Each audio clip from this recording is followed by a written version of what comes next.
गोवर्धन पर्व के अवसर पर आज पलवल में जगह जगह अन्नकूट का प्रसाद वितरण किया गया। स्थानीय निवासी अर्चना गुप्ता ने बताया कि भगवान श्री कृष्ण का मानना था कि गोवर्धन पर्वत के कारण ही उनके पशुओं को चारा मिलता था, जिसे खाकर वे दूध देते थे। गोवर्धन पर्वत ही बादलों को रोककर बारिश करवाता था, जिसके कारण खेती होती थी। इससे इंद्र क्रोधित हो गया और मूसलाधार बारिश करनी शुरू कर दी, जिसमें सब कुछ बहने लगा। श्री कृष्ण ने तब गोवर्धन पर्वत को अपनी छोटी उंगली पर धारण किया, सभी विश्वासियों को उसके नीचे आने को कहा और उनकी रक्षा की। श्री कृष्ण ने लगातार 7 दिन अन्न जल ग्रहण नहीं किया।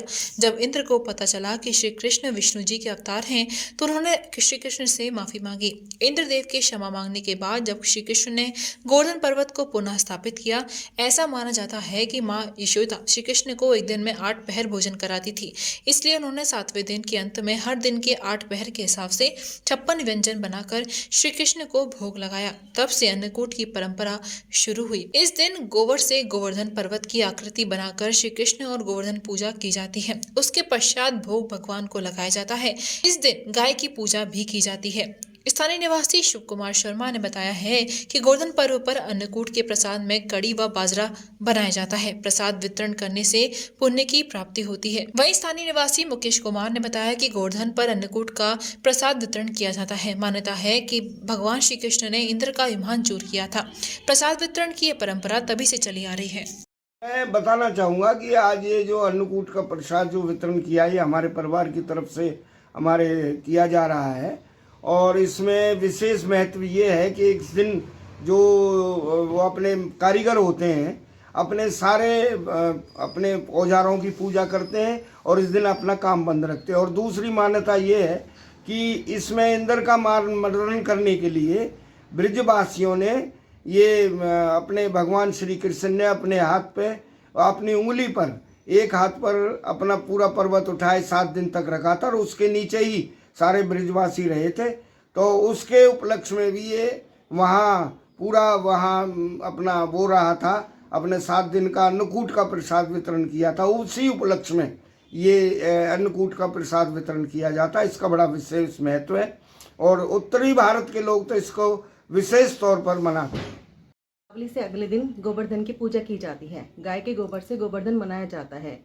मान्यता है कि भगवान कृष्ण ने इंद्र के घमंड को चूर करने के लिए गोवर्धन पर्वत को अपनी छोटी उंगली पर उठा लिया था। इंद्र ने नाराज होकर 7 दिन तक इतनी बारिश करी कि सारी जगह पानी पानी हो गया, लेकिन भगवान कृष्ण ने सारे लोगों की जान बचा ली। इंद्र भी उसकी बातों को मानकर इंद्र ने बारिश को बंद कर दिया। और उसी दिन से भगवान ने कहा कि भगवान ने 56 भोग लगाए गए और हर कोई इस चीज़ को मानता है। आज कड़ी बाजरा और मिक्स सब्जी बनती है और हर कोई इसे बड़ी श्रद्धा के संग खाता है और भगवान गोवर्धन की पूजा करके भोग लगाया जाता है। मुकेश कुमार शर्मा SM ट्रैवल से, और हम काफ़ी दिनों से ये अन्नकूट का हर साल प्रोग्राम करते हैं। और बड़े बुजुर्गों का कहना है कि इससे गोवर्धन के दिन हमें करना चाहिए, अन्नकूट का प्रसाद बनाना चाहिए। और ये हमारा सुबह 8 बजे से और हरी इच्छा तक चलता रहता है। और यह हम अन्नकूट का प्रसाद हमें हर साल बनाते हैं। और ये मान्यता है कि हम श्री कृष्ण भगवान ने जब गोवर्धन पर्वत को उंगली पर उठाया था, तब से ये चली आ रही। इसलिए हम सुबह 8 बजे से और जब तक हरी इच्छा होती है तब तक ये प्रसाद का वितरण करते रहते हैं। Kumar Sharma, SM travel, Agra Chowk Palwal.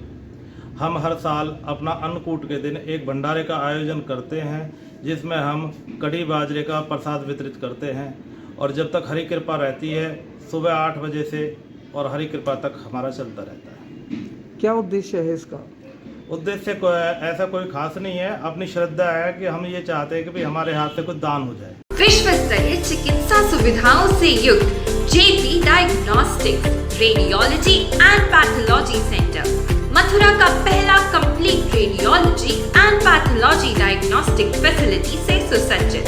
Doctor Deepak Agarwal and doctor Nidhi Agarwal, JSR tower, Govardhan crossing, NH 90, Mathura.